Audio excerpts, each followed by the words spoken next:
Having said this, now I would like to give the floor to our youth delegates who will share their vision on major challenges to Ukraine's social development.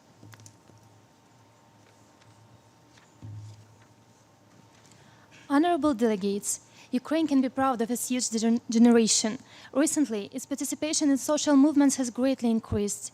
I strongly believe that we as youth can play a crucial role in building a more peaceful world compared to what we have right now. A sustainable development is impossible without reaching peace and security and ensuring rights of people affected by conflict. I know firsthand that to become a refugee means to lose the ground. It was my father who had to leave his homeland during the Taliban's regime. Having moved to Ukraine, he remained not indifferent to problems of other migrants. He inspired me, showing how a driven human can make a contribution. I'm sure if international community supports migrants and refugees, they appear as a great human potential. Distinguished delegates, now in 21st century, in the heart of Europe, people hear bullet shots.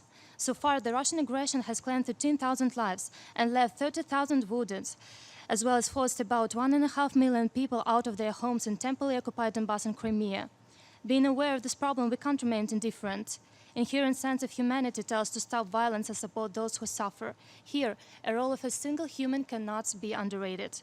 If we remember making small and great decisions, that every human being is a holder of responsibilities, we would make this world a better place to live in.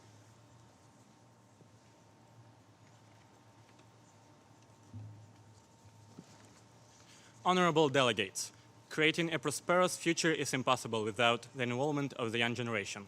However, instead of contributing their talents to Ukraine's success story and sustainable development, many Ukrainian young people sacrifice their life plans for the sake of our country's security.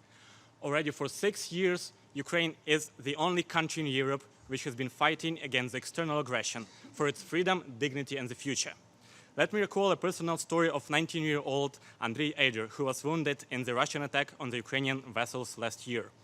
Then Russian Navy seized 3 Ukrainian vessels with 24 sailors on board, while they were making the innocent passage from one Ukrainian port to another, through the Kerch Strait.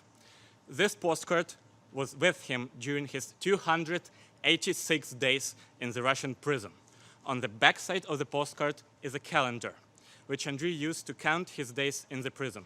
Fortunately, 3 weeks ago, he returned home safely.